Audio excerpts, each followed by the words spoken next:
Welcome to your community. This is your hometown. This is Walton Entertainment. This is where you can hear from the community and those making a difference. We explore topics, local festivals, arts and entertainment, and local news. For this program and much more, visit us online at yourlocalstream.com. That's yourlocalstream.com. Hi, I'm Noxie LaRue. And I'm Stephanie Calabrese, and we're the creators of the Wish You Were Here experiential exhibit here in downtown Monroe, Georgia. And I'll give a little bit of context about the experience. We are here in the Eulalia building at 127.5 North Broad Street. And the Eulalia group was very gracious to offer their space for us to create this experiential exhibit. And it is basically a look at Monroe and a study of our past, present, and the future. And so it's experiential in that not only are we sharing photography, a short film, maps, artifacts from Monroe, but also there's an opportunity for community input. And so I can kind of walk you through each of the sections. The first section here is Rewind and Revisit. This is a series of photographs that I made 10 years ago. Those photographs were featured in the New York Times, and then I thought it would be interesting to study Monroe in the present. So in 2025, I stood in the same steps where those initial images were made and reshot the photographs so that we could begin to see the change in the community. Some scenes have changed dramatically, others have remained very much the same. And so I think it's an interesting way to see the evolution of our town. Maybe things happen very slowly over the course of 10 years, but when you can look at them sort of side by side and then look at all the images as a macro view, it gives you the ability to ask yourself, how do we feel about these changes? Do we feel like the town is changing for the better? What might we be losing that maybe we want to find ways to retain? The next section of the exhibit is Reflect, and that area allows viewers to spend some time looking through high school yearbooks. So we have several here. 1969 and 1970 were very pivotal times in Monroe. So we have high school yearbooks from Monroe Area High School, from the last yearbook from Carver High School, which was our school for black students up through 1969, and then also the first year of George Walton Academy in 1970, which was the year the private school opened. And so because that was such an important time in our community, our communities and our schools were being desegregated and integration happened in totality in 1969. So it's a really important time for our community, and I think it's important for us as residents today to really understand that history, to respect what people in our community have been through. So when we think about Monroe, not just as sort of a picture poster, picture perfect postcard, but let's understand all of the truth of our past so that we can honor that and find ways to move forward better together as a much more integrated and cohesive community. So we also have a series in Reflect of maps of Monroe from 1925. So we'll go back 100 years. And that gives us an opportunity to take a look at, what did our town look like 100 years ago?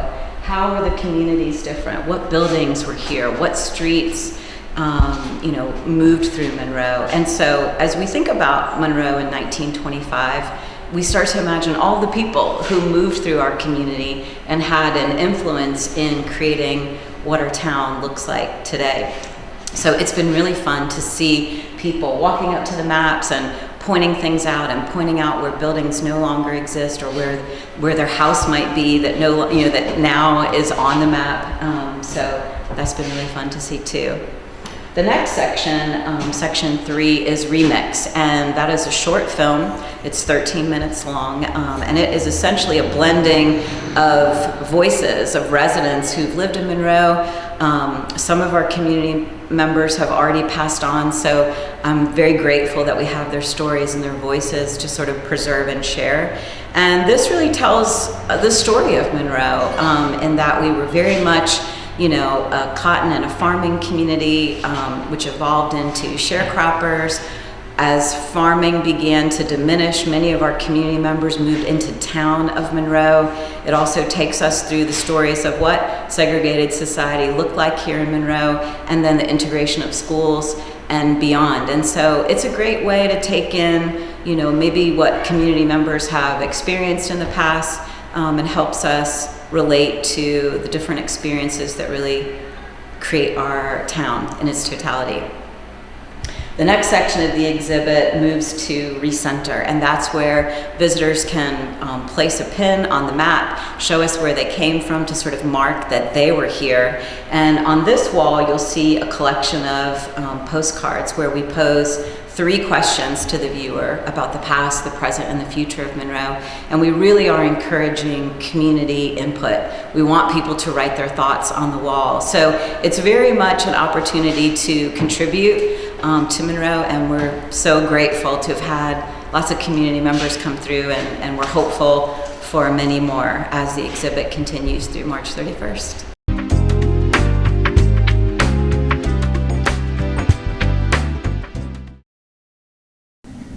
Good morning. Thank you for watching. I'm Dina Huff, the Executive Director for the Partnership for Families, Children, and Youth, and I hope you're doing well this morning. I wanted to tell you about a couple events that we are co-facilitating and hosting with some of our partners here in Walton County. But first, I wanted to let you know that we are having another collaborative meeting in March. That's going to be March 17th at 8 a.m. We do offer those meetings in person or by Zoom, so if you have something to share about families and children, events that you host, we would love for you to join us either in person or by Zoom to let us know what's going on. If you have some information you just want to get out to the Monroe community, you're welcome to come. It's open to everyone. Our next meeting will be here at the Board of Ed Annex building, and we meet in the small training room in the second building. So all are invited. So the next thing I'd like to tell you about is through the Walton County School District Special Education Department, it's Focus on the Future. So what they do here is a transition fair for parents and students in special education. So if you have not yet signed up for this, reach out to Kim Wages or Bonnie Morris at 770-266-4554. This year, I know last year we hosted this here at the Board of Ed Annex building, but this year it's going to be at 1025 Church, and that's East Spring Street, Monroe, Georgia 30656. And I will leave the code and everything for you to register for that, or you can call Kim or Bonnie at the number that I just shared. That's a great night. Bring your kids and have a great meal and learn all about the special needs I think waivers, and you hear lots of different speakers about what you can have, respite care, all different kinds of stuff. It's just a great night for some parents to come sit down and have a relaxing meal and let somebody else take care of their kids for a moment. So all are invited to that, but you do have to register for that. So the second thing I'd like to share is we are assisting, or we're going to be a vendor with the Loganville Community Health Fair. And this is going to be Saturday, April 18th, 2026, of course, 10 until 2. And that's going to be in Loganville at 221 Main Street. And that's at the First United Methodist Church there in their gymnasium. And what to expect there is a community-wide wellness event focused on education, awareness, resource connection, local health and wellness providers, nonprofits, community partners. They're going to provide information, guidance, and pathways to care. So we hope to have 50+ vendors there. We're going to have ice cream and children's activities. I hear that we're going to have jumpies for the kids outside, guest speakers, breakout sessions, and just a wide range of resources and giveaways. And also an added bonus there is they're going to have free haircuts. So I'll also have the barcode for that for you to scan there. So 2 great events going on. One is right around the corner and one is in April, so you have time to plan for that. So if you ever have any questions for us here at the partnership, please feel free to call me at my direct line is 770-207-3175. Thank you all for watching. We will see you next time.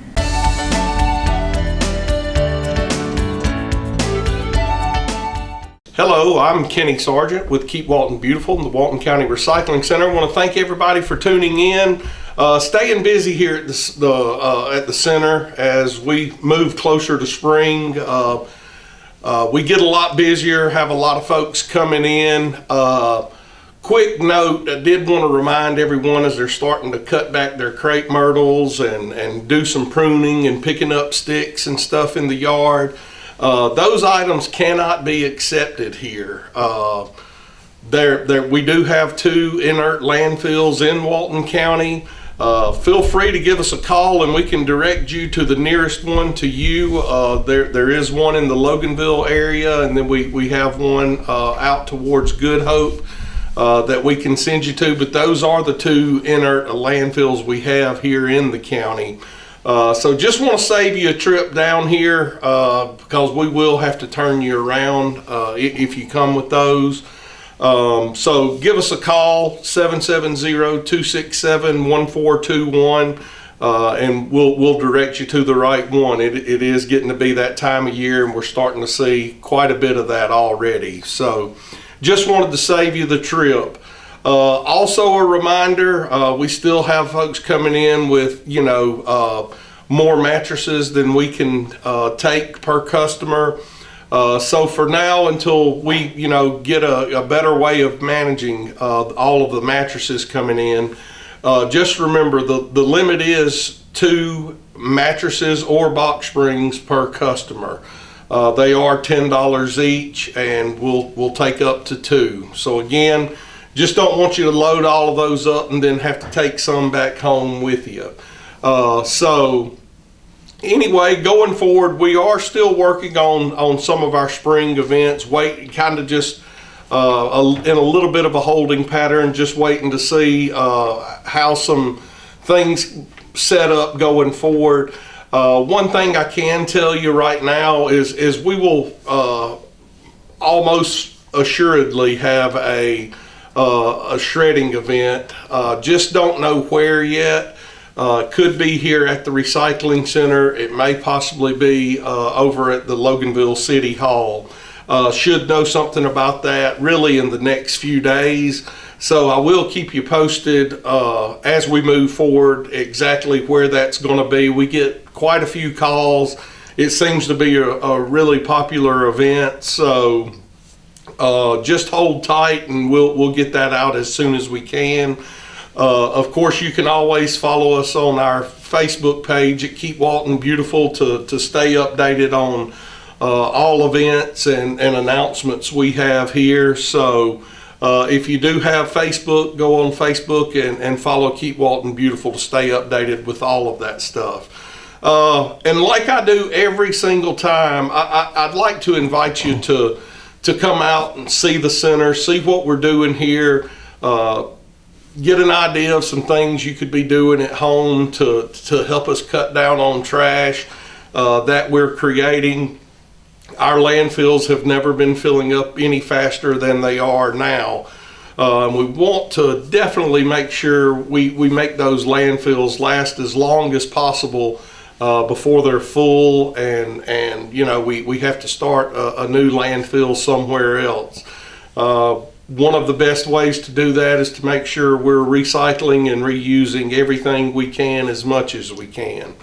So again, come out and see us. Give us a call anytime if you have any questions. Again, our number is 770-267-1421, and we'd be happy to assist you in any way we can. Until next time, take care.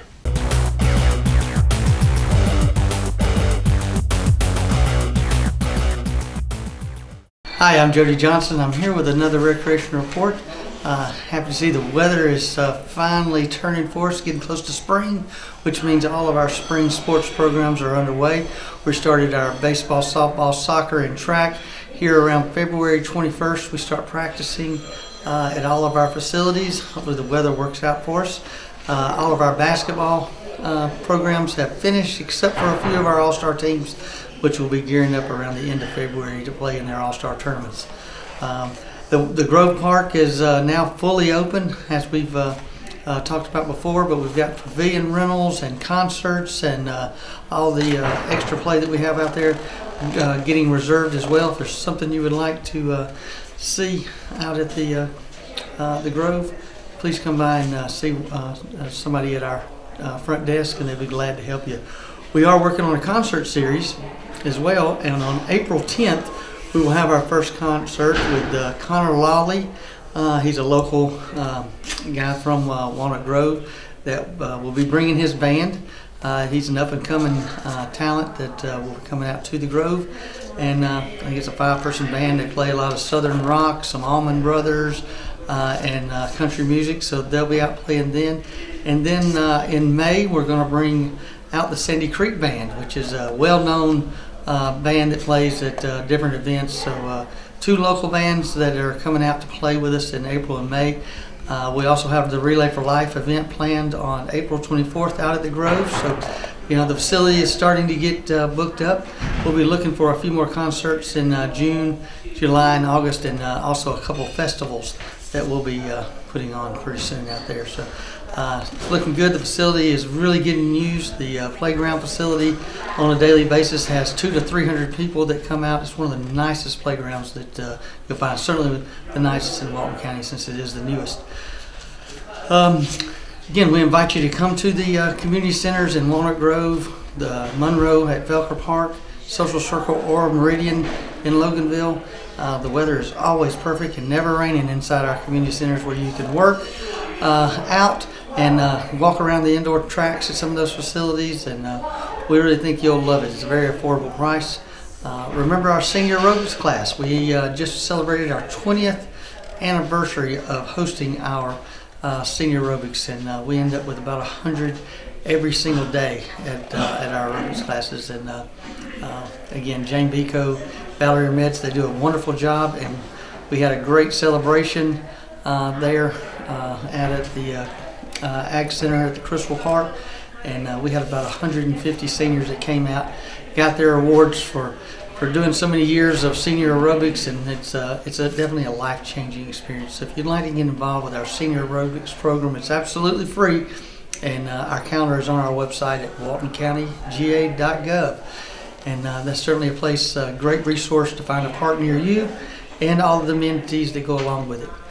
So we hope to see you soon at one of our parks, and thank you very much.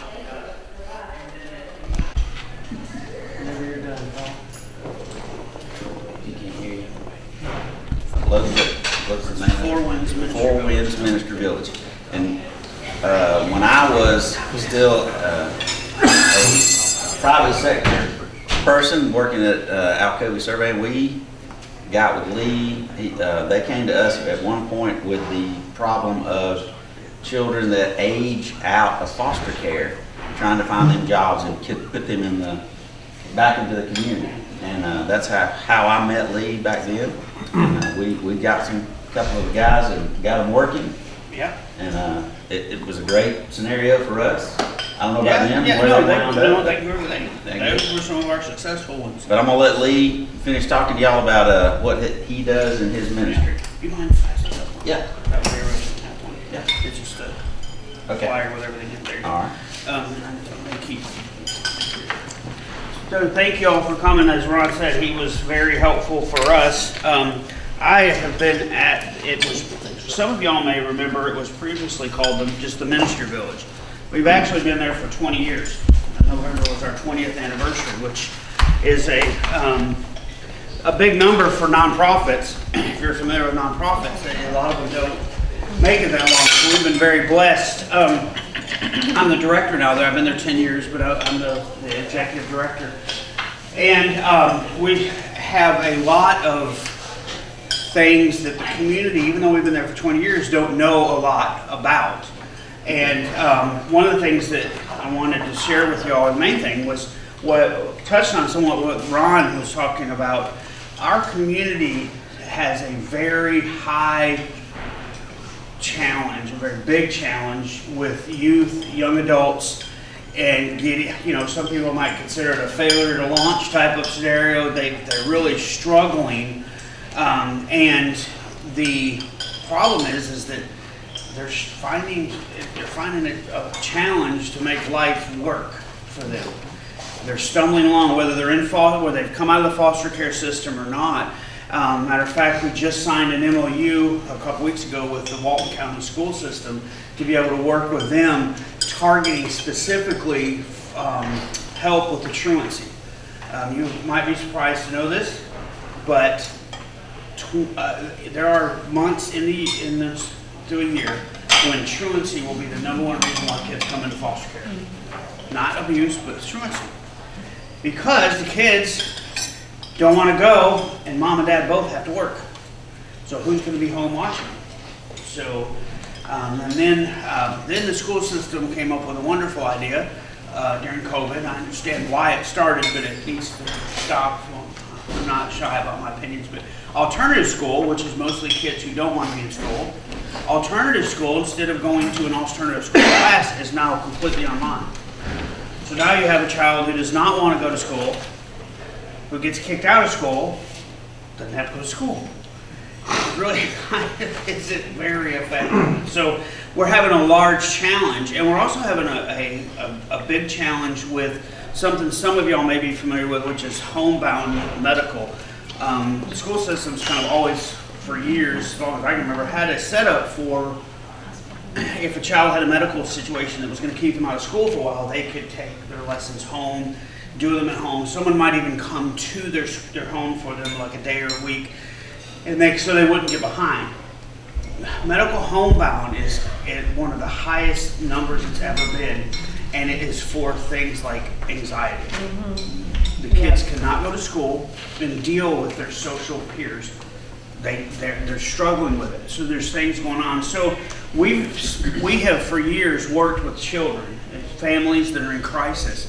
We started to notice a very big trend and need to help parents with this age group that's about 12 to 17.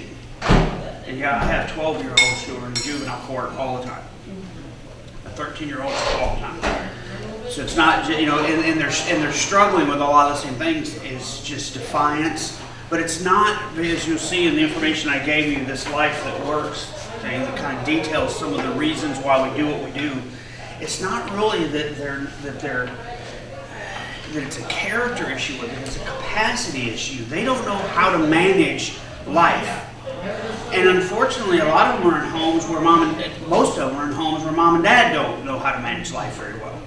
And so we work, and most of the families are with children that are involved in juvenile courts, or the family's already involved with DFACs, or they're about to be referred there from school. So our population is children and families that are in crisis, close to being disrupted in some way. We serve a lot of grandparents that are raising grandchildren, and a lot of aunts and uncles that are serving that are working with their nephews and nieces. And that is such a challenge because they have to work, and grandparents really struggle with the fact that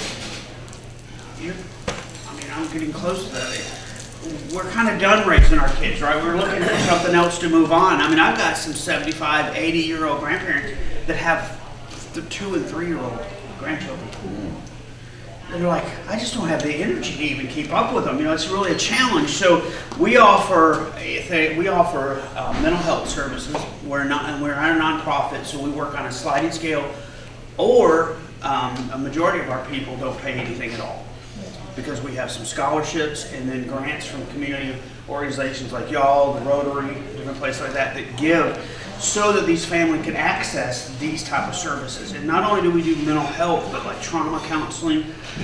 For instance, how many of y'all saw in the paper the other day The gentleman that they had listed, he got 230 something years for molestation, for child enticement drugs. Our primary child therapist worked with that victim for about 3 years. He went to jail without our therapist having to testify, because the victim is now 17 and she was able to go stand there and give a full account. But I'm telling you, when she was first coming in around 12 or so, that's one of the worst trafficking and groomings I've ever seen. And they're still looking for another person in that mix that kind of helped it happen. May not have been directly involved, but they helped it. But we worked with the mother of that family and a younger sibling in that family to help stabilize them. So we work with those type of traumas as well. But then we also work with parenting and co-parenting. You would think that divorce is a big issue in our society, right? I mean, it is. So you'd think that co-parenting would be something there would be services for.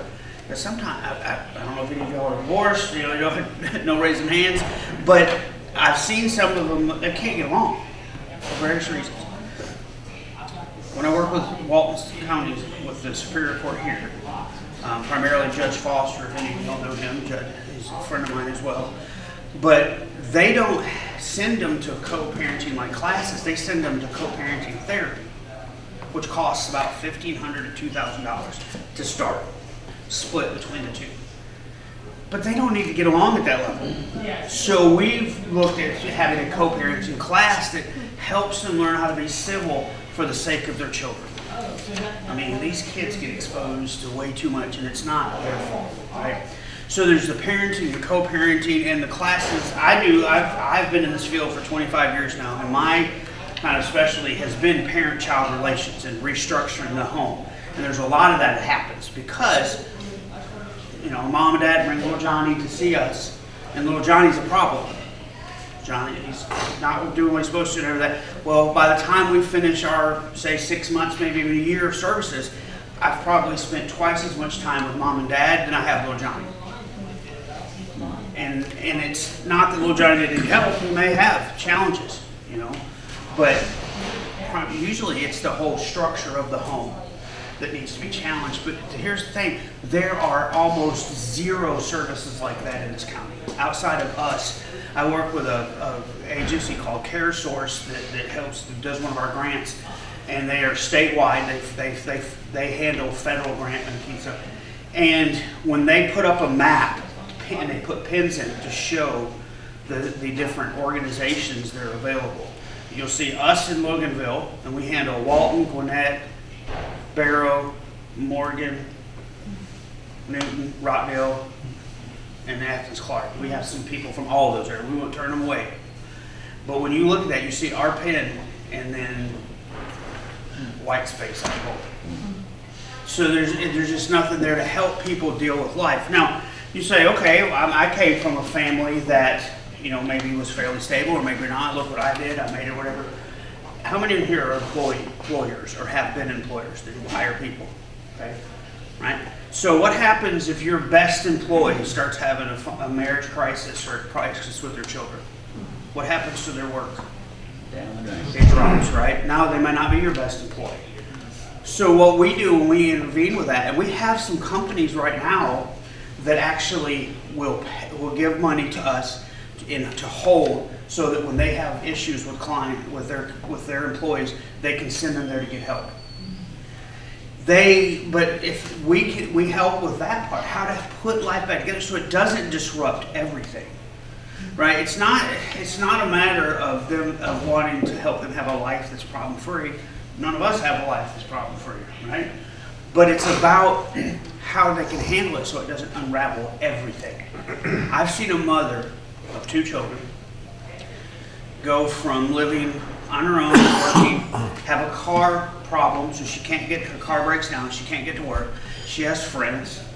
That works for a little while. But they start missing, they've got their own lives. She ends up losing her job. She ends up not being able to pay her rent. Her 2 children go to foster care. we want to be able to help early in that scenario so it doesn't ever get there. Because then when that happens, the employer that had her is suffering, right? And then you got children and her suffering, and then you've got the weight on the social network within the community. Welfare, Medicaid, all of those things begin to suffer. So the work that we do when it's primarily one-on-one with families and these children that are suffering, it does have a major impact on the community as a whole. It is something that has a ripple effect. You know, you throw the stone in the water and it ripples out. And then one of the primary things for us is that we are a faith-based organization. All of our counselors are faith driven, and we don't we don't just sit there and preach to people about. But I'll tell you, if you want to solve problems in your life and really solve them, you're eventually going to come to the faith. You're going to come to dealing with your faith in Christ. If you're going to fix it, we've had several of our people, our clients, in the office with their counselor, because they built a relationship and they trust them. Because one of the key things that sets us apart is you can go to a lot of mental health counselors.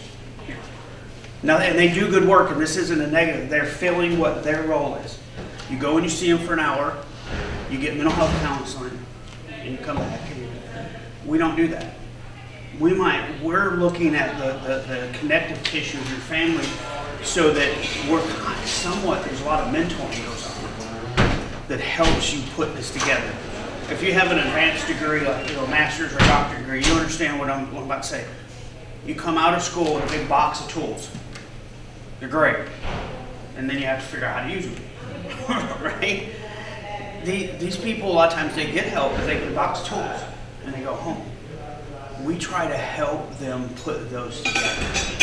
And so I want to give you a story that just happened recently. It's there's a lot of people think, oh yeah, you work with people who are drug addicts, you work with people who are abusers and all that. Well, this one happened in one of the neighboring counties. Well, one of our counselors, her name is Cherie, she was at court for a different case, and she noticed this young lady who was pushing somebody in a wheelchair. And she thought that she's kind of like that, looked familiar, but just couldn't put it together.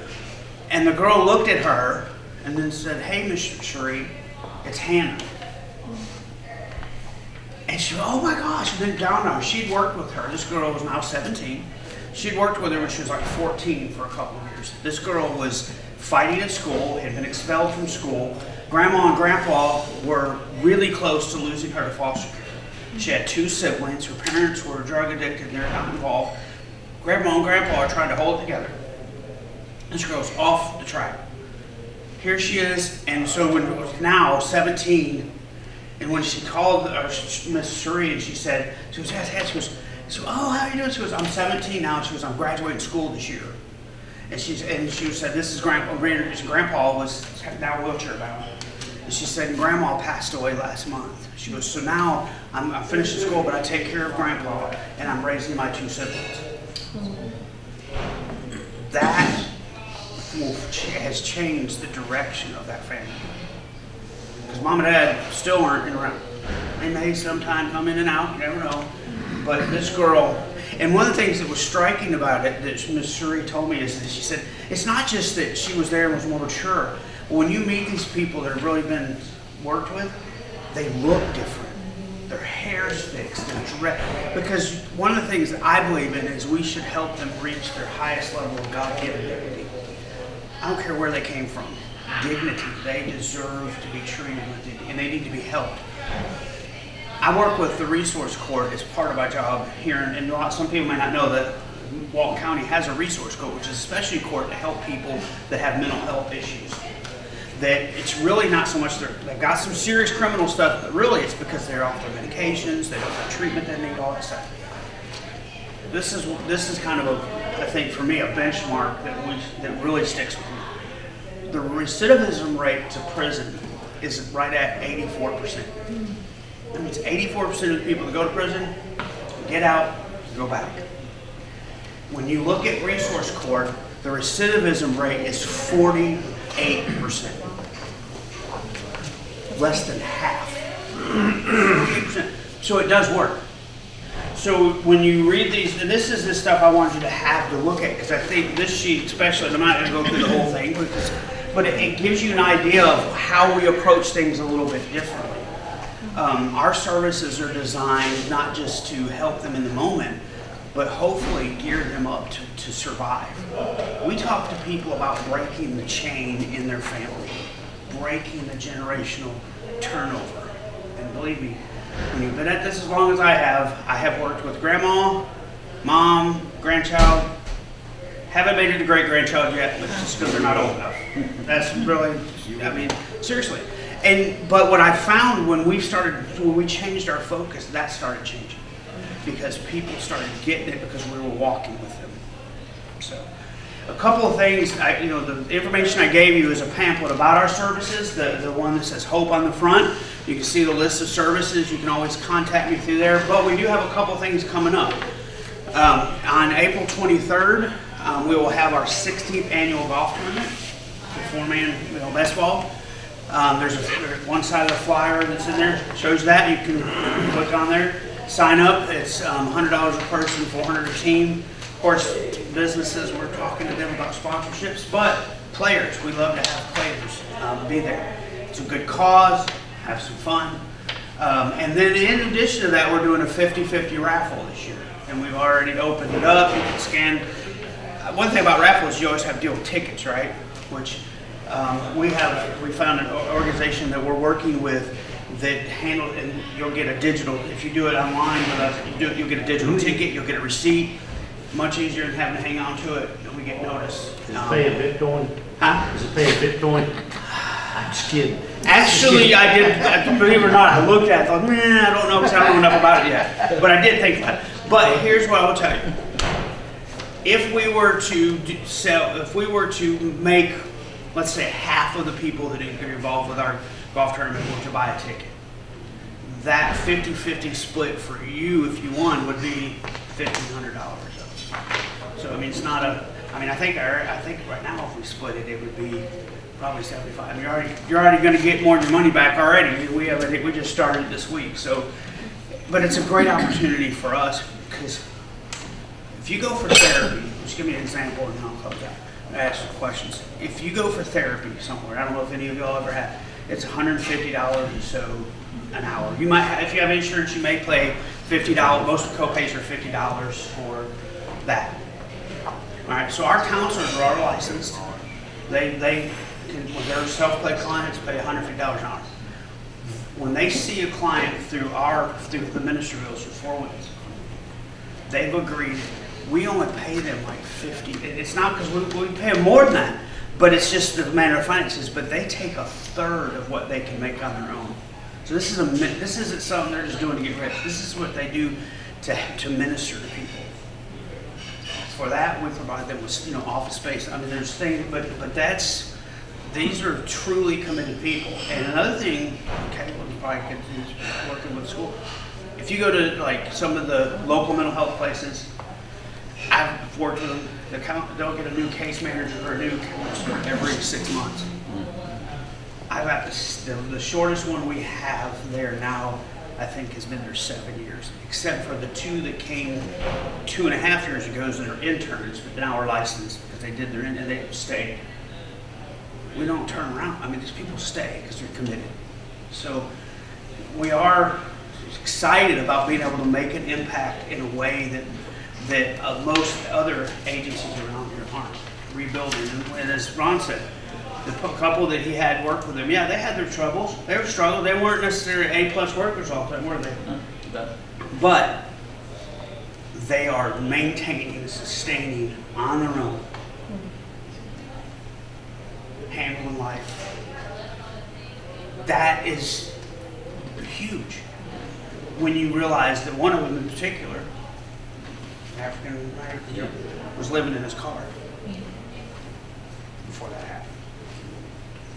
So, we love partnering with agents, clubs like this. This is the first time I've got to spend one, so I'm glad. We love partnering with agents because y'all are involved in the community and getting the word out. I'm a person who believes in the field of dreams mentality. If you build it, they will come. I don't chase a lot of funding. We need money, but I want us to be doing what we're supposed to be doing. In return, the community sees the benefit of that. The sheriff's office, if you were to go ask the sheriff's office, they would tell you. Loganville Police Department, for instance, has been at our office more times than I can tell you for some reason, and they will say, they refer people to us. The judge, the juvenile court judge has called me on the bench recently. They called me from the bench a couple times on the phone and said, hey, can you work with specific issues? So if you have an opportunity to get involved with the golf tournament, we greatly appreciate it, or the raffle. There's also a card in there that I gave. It's called the Glow Giving. One of the things that happens with agencies like ours, they're nonprofit, is they always go and they talk to businesses. Hey, can you give me, $1,000 for my banner, or $500, big things. The reality is, if you gave $100 a month, that is a game changer. And I have my mom's one of them. She's not doing it just because she's my mom. She did it before but I have her and a couple others that every month I get their $25 a month check. Faithful. That adds up. That matters. And a lot of businesses are able to do that. So, if that's something that you would consider being a glow giver, the idea is to spread that glow of hope. What are we, as a person of faith, we're supposed to let our light shine. That's how we do it, is by being actively involved. Caitlin's husband is a pastor of one of our churches that really supports us a lot. And we've had lots of people come through there.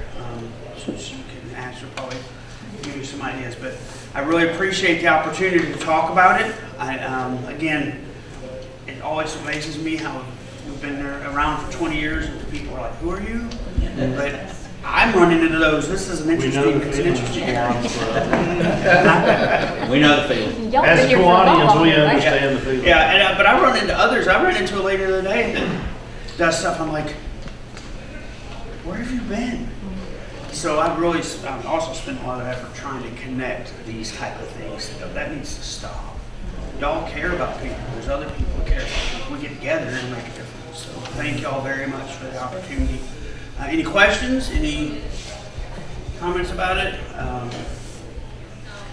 I know it's a little different. We have a different service. So we appreciate you taking the time to come out. I appreciate the opportunity. It's always good to anything, just let me know. My number's on all the material. I'm usually Welcome to River Point. This is Meritage's new community. This is our first time being in Walton County, and we're happy to have you. We have 300 home sites here, and we would love to show you our product. We have a swimming pool, clubhouse, pickleball, courts, and beautiful home sites available. You can give us a call. You can reach me at 678-414-8963, and I'd love to show you around.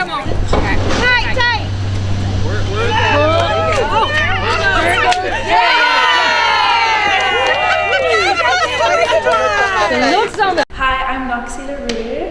And I'm Stephanie Calabrese, and we're the creators of the Wish You Were Here experiential exhibit here in downtown Monroe, Georgia. And I'll give a little bit of context about the experience. We are here in the Eulalia building at 127.5 North Broad Street. And the Eulalia group was very gracious to offer their space for us to create this experiential exhibit. And it is basically a look at Monroe and a study of our past, present, and the future. And so it's experiential in that not only are we sharing photography, a short film, maps, artifacts from Monroe, but also there's an opportunity for community input. And so I can kind of walk you through each of the sections. The first section here is Rewind and Revisit. This is a series of photographs that I made 10 years ago. Those photographs were featured in the New York Times, and then I thought it would be interesting to study Monroe in the present. So in 2025, I stood in the same steps where those initial images were made and reshot the photographs so that we could begin to see the change in the community. Some scenes have changed dramatically. others have remained very much the same. And so I think it's an interesting way to see the evolution of our town. Maybe things happen very slowly over the course of 10 years, but when you can look at them sort of side by side and then look at all the images as a macro view, it gives you the ability to ask yourself, how do we feel about these changes? Do we feel like the town is changing for the better? What might we be losing that maybe we want to find ways to retain?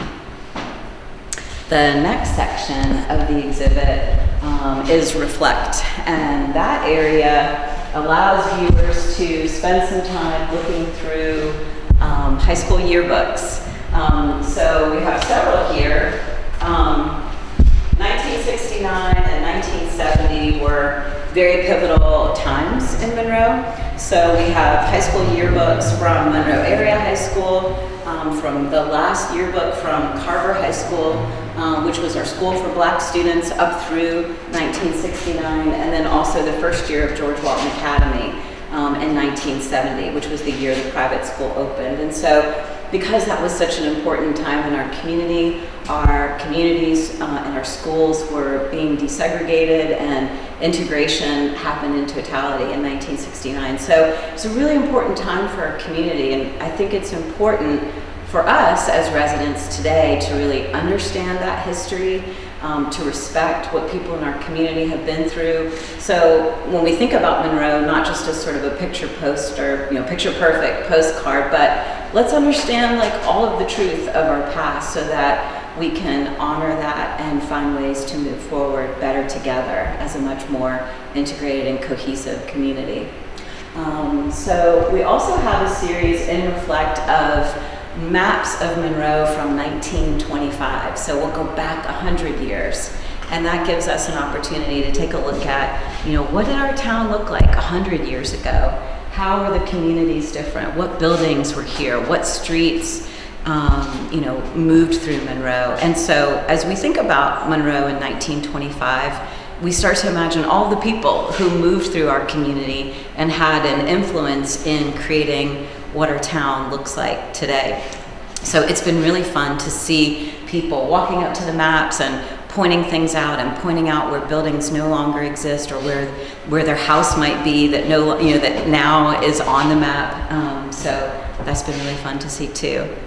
The next section, section 3, is Remix, and that is a short film. It's 13 minutes long, and it is essentially a blending of voices of residents who've lived in Monroe. Some of our community members have already passed on, so I'm very grateful that we have their stories and their voices to sort of preserve and share.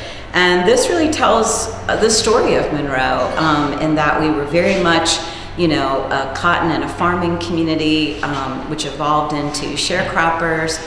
As farming began to diminish, many of our community members moved into town of Monroe. It also takes us through the stories of what segregated society looked like here in Monroe, and then the integration of schools and beyond. And so it's a great way to take in, maybe what community members have experienced in the past, and helps us relate to the different experiences that really create our town in its totality. The next section of the exhibit moves to Recenter, and that's where visitors can place a pin on the map, show us where they came from to sort of mark that they were here. And on this wall, you'll see a collection of postcards where we pose 3 questions to the viewer about the past, the present, and the future of Monroe.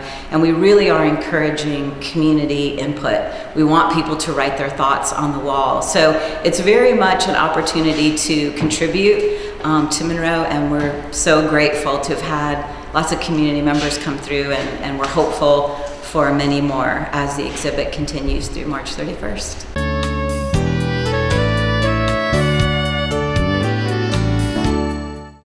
I'm Heather Howard, and I'm the new director here at the Monroe Walton Center for the Arts. And I just wanted to say Happy New Year and welcome to the member show that we have going on right now. I also wanted to make sure you were aware that we have our favorite fundraiser of the year, which is our Super Bowl Saturday. It'll be February the 7th, starting at 11 o'clock. Our potters will be making bowls, and you then can pick the soup that you want to have go in your bowl and take home. It's $20 for each bowl, and it's a great way just to increase your novelties of pottery, as well as celebrate and give back to our community here. I also want to make sure you know that not only do we have classes here at the center, but we also have classes at Rust and Dust, which is the antique store here in Monroe as well. And those classes you can sign up for online, or also you can drop in. They're $20 a class, and it's really for any ages 9 years old and up, and those happen starting at 11 there at Rust and Dust as well. And then, like I said, make sure just to check out what we have coming up in the next month, because we are always adding new classes, and really take your suggestions of what you might be looking for. Our pottery studio is still going great guns, and if you're interested in signing up for classes for that, please let us know. And again, we appreciate all your support, and if you want to be a new member and find out the benefits for that, I can just tell you right off the top, it's 10% off our show, or not our show, but our gift shop here, of which we have over 80 local artists in our gift shop. And then you also get a discount on a lot of our classes. And then we have our just free member events that we do that are great ways just to meet other people and learn some new just skills that you would have to pay other people to learn, but you would get them for free here being a member. And it's very reasonable. It's anywhere from $25 to $50 for the entire year. And we hope to see you soon. Thank you.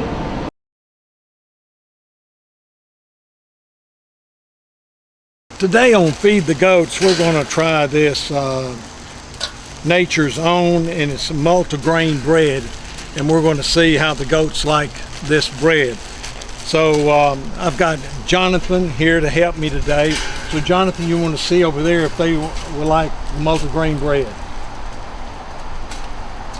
See if Sophie likes it. Sophie, there you go. Okay, now here, I'm doing some more of them. We're going to see if they like the multi. Okay, we've got a little fussing going on. Buddy. No head, buddy. It's not very nice. Here, you can hold the thing. I'll zoom in on them eating. So yeah, today on Feed the Goats, I believe they do like the multigrain bread. Of course, this bread is out of date, so but they don't care about the date. They just like the bread.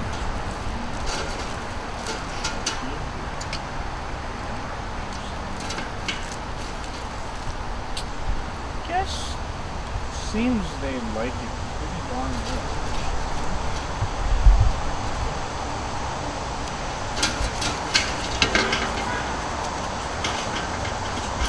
I think Heidi's ready for a bite. Now it looks like Sophie's ready for a bite. Yep. Munching as they go. I do believe the goats do like this multigrain bread.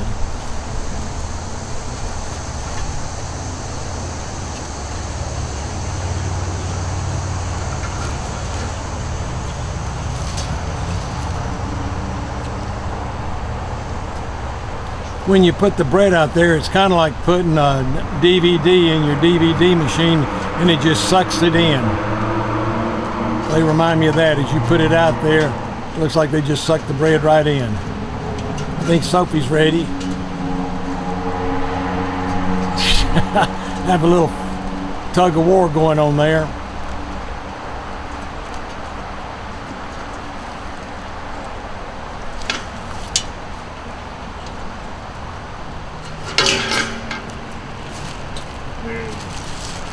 And they're about to eat a whole loaf of multigrain bread. So I believe that is a success. I believe the goats do like multigrain bread. And this is Paul Mullins with Feed the Goats on Walton Entertainment. Thank you, Jonathan, for helping us today. You're welcome.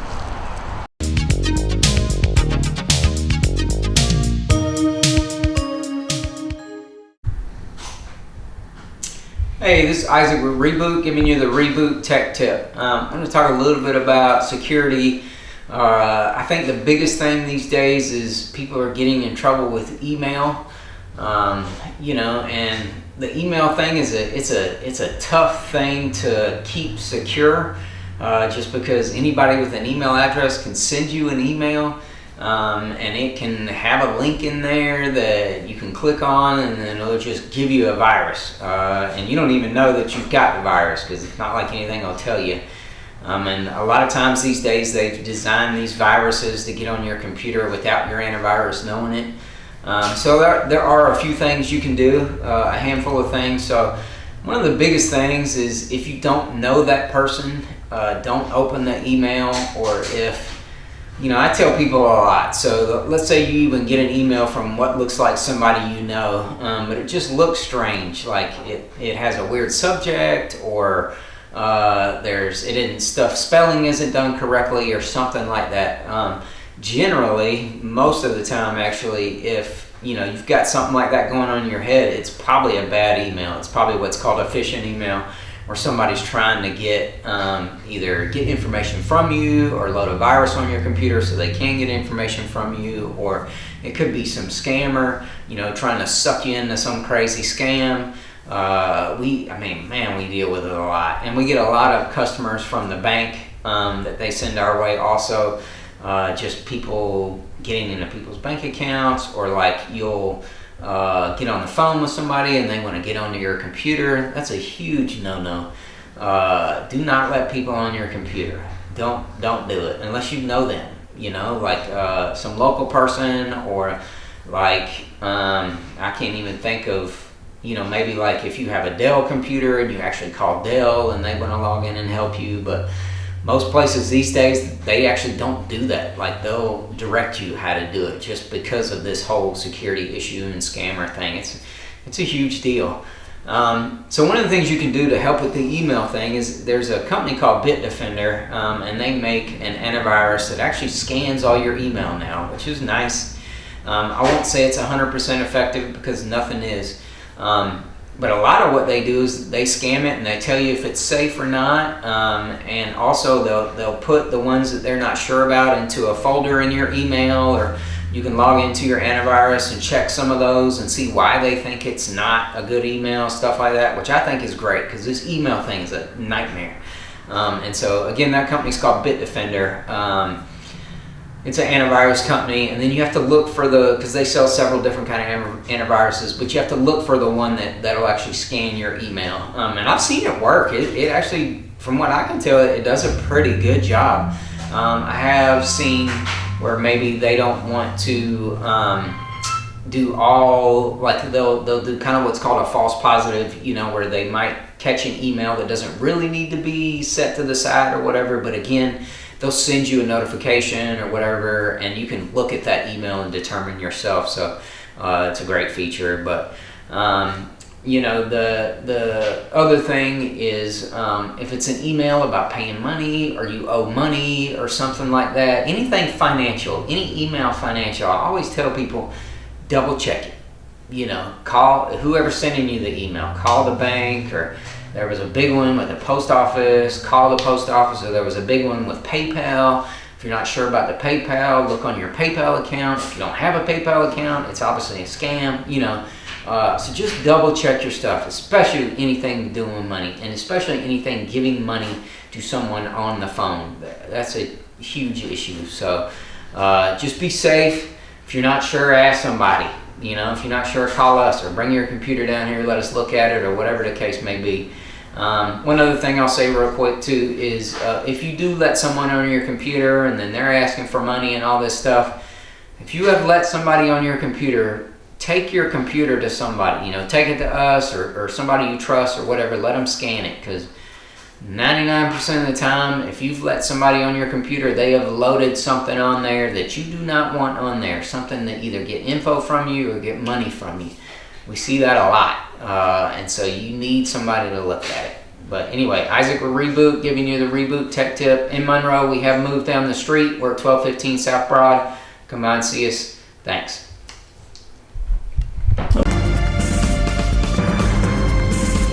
Welcome to your community. This is your hometown. This is Walton Entertainment. This is where you can hear from the community and those making a difference. We explore topics, local festivals, arts and entertainment, and local news. For this program and much more, visit us online at yourlocalstream.com.